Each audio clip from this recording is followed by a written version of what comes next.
किस बात का डाउट है सर?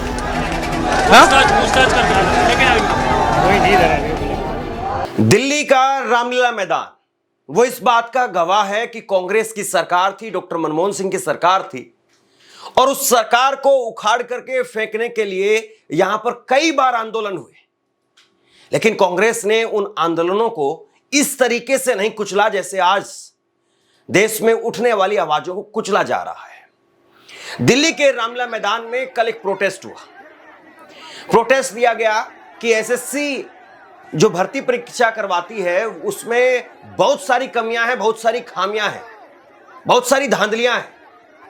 एसएससी के वेंडर में बहुत सारी कमियां हैं और एसएससी के वेंडर को बदला जाए, इस बात को लेकर के प्रोटेस्ट हो रहा था। और छात्र देश भर में से अलग अलग राज्यों से आकर के वो दिल्ली पहुंचते हैं। कोई हरियाणा से आता है, कोई राजस्थान से, कोई हिमाचल प्रदेश से, कोई बिहार से, कोई उत्तर प्रदेश से, कोई मध्य प्रदेश, कोई तमिलनाडु से। हर जगह से छात्र आते हैं, हर प्रदेश से छात्र आते हैं और आकर के दिल्ली के रामलीला मैदान में वो पहुंचते हैं, हुंकार भरते हैं।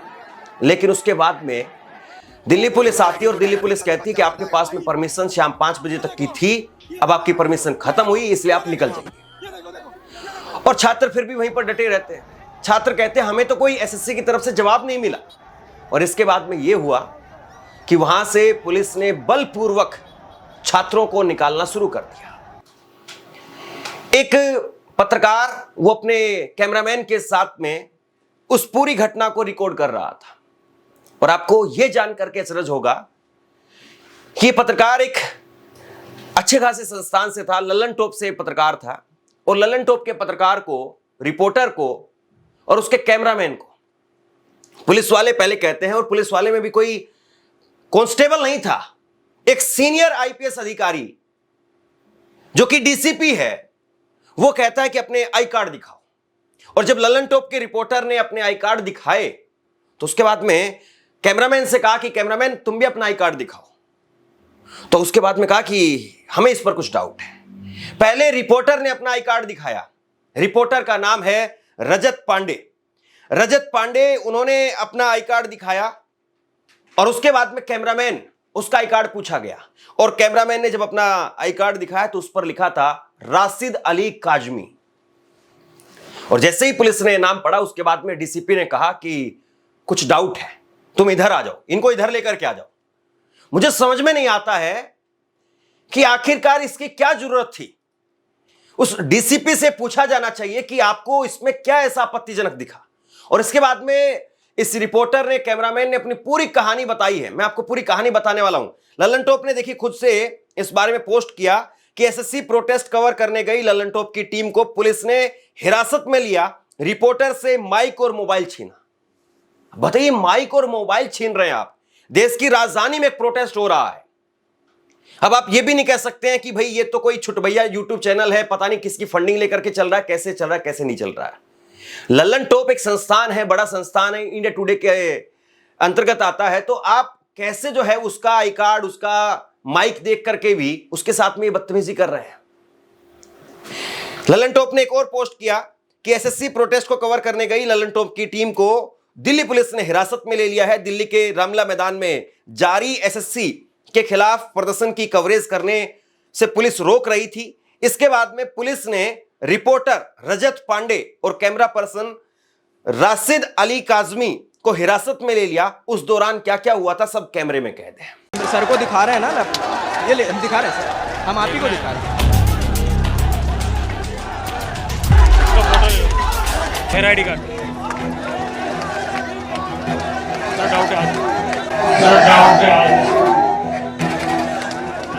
किस बात का डाउट है सर?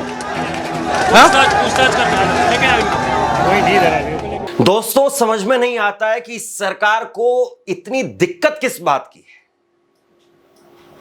और सबसे बड़ी बात यह है, ये रिपोर्टर ने और कैमरामैन ने, रजत पांडे और राशिद अली काजमी, इन्होंने अपनी कहानी बताई है। वहां से निकलने के बाद इन्होंने कहा कि पुलिस ने कहा वहां पर जो प्रदर्शनकारी थे उनसे कि आपके पास में सुबह 10 बजे से लेकर के और शाम 5 बजे तक की परमिशन थी, आपने प्रोटेस्ट किया, अब आप घर चले जाइए।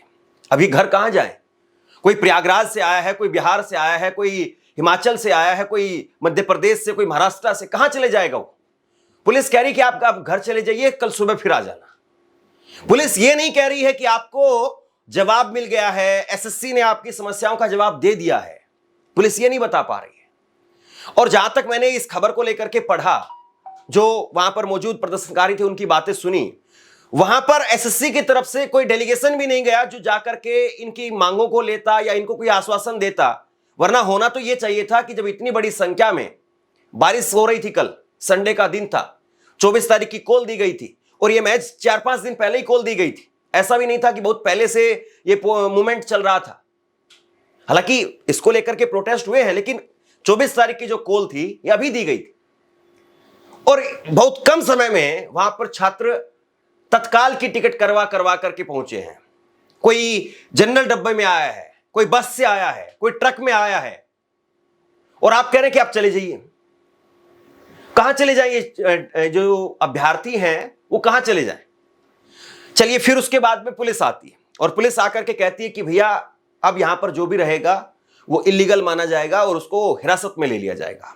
करीब 44 छात्रों को वहां पर हिरासत में ले लिया गया।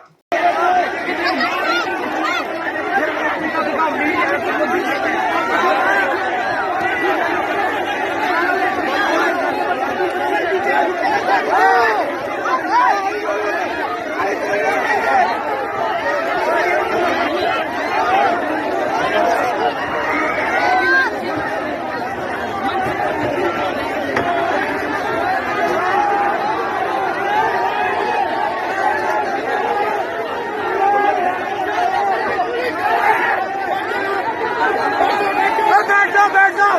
44 छात्रों को हिरासत में ले लिया गया। वरना यही रामलीला मैदान, और इसी रामलीला मैदान में हल्दीराम की और दूसरे बड़े बड़े जो है वो जो स्टॉल हैं वो लगते थे। यहां पर 300 रुपए की थाली वो फ्री में खिलाई जाती थी यहां पर। और वो पैसा कहां से आ रहा था? उसके फंडिंग कौन कर रहा था? अन्ना हजारे का आंदोलन, रामदेव का आंदोलन, कौन कर रहा था उनकी फंडिंग? और यहां पर जो है 24 घंटे भाषण होते थे। लेकिन आप कह रहे हैं नहीं, शाम 5 बजे के बाद में आपको प्रोटेस्ट करने की अनुमति नहीं है। आप जंतर मंतर पर प्रोटेस्ट नहीं करने देना चाहते हो। वरना जंतर मंतर तो मुझे याद आता है कि घास उगाती थी। तो 7 बजे के करीब जो है वो पुलिस ने यहां पर लाठी का जो है वो प्रयोग करना शुरू कर दिया, खदेड़ना शुरू कर दिया। और उसके बाद में ये रिपोर्टर रजत पांडे और कैमरा पर्सन राशिद अली काजमी ये खड़े होकर के रिकॉर्ड कर रहे थे।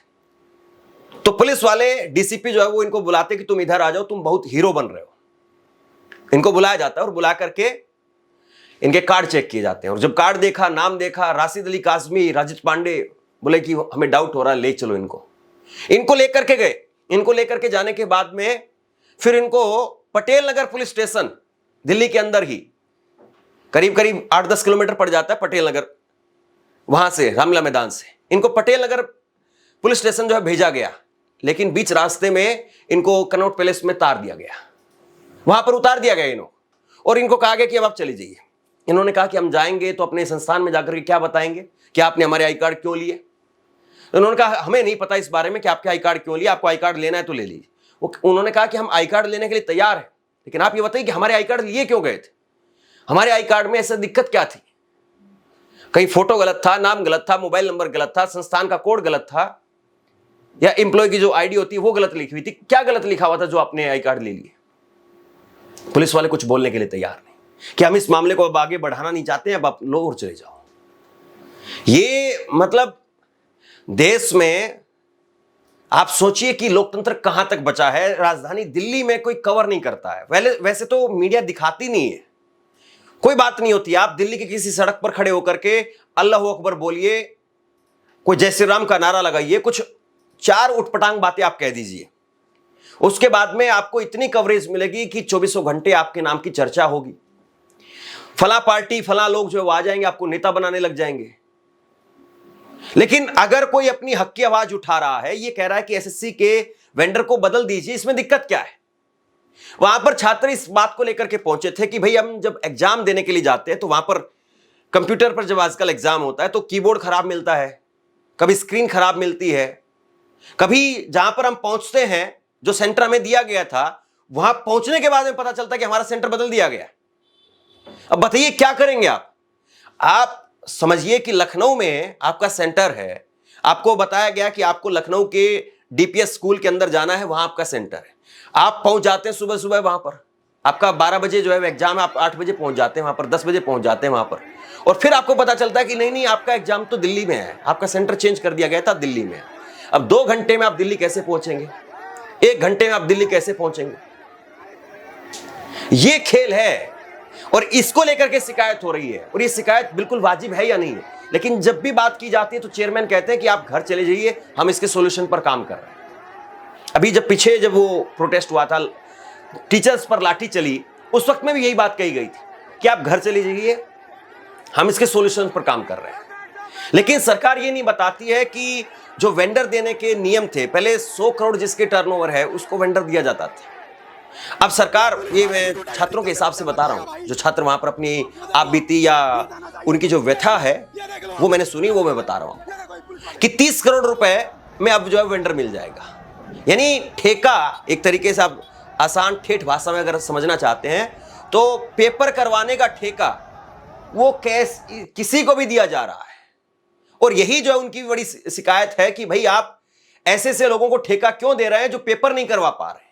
ये शिकायत है, और इस शिकायत को लेकर के क्या गड़बड़ है भाई? इसमें क्या दिक्कत है आपको?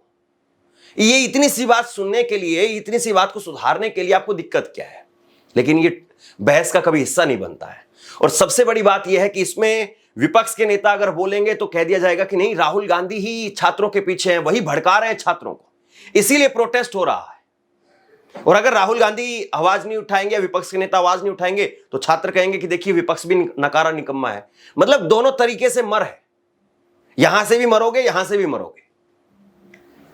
ये कुल मिलाकर के ये जीता जागता एक सबूत है कि आप अपने रोजगार के लिए मोदी जी परीक्षा पर चर्चा करवाएंगे, लेकिन पेपर लीक क्यों हो रहा है या पेपर हो क्यों नहीं पा रहा है, पेपर दे क्यों नहीं पा रहे हो आप, इस पर चर्चा नहीं होती।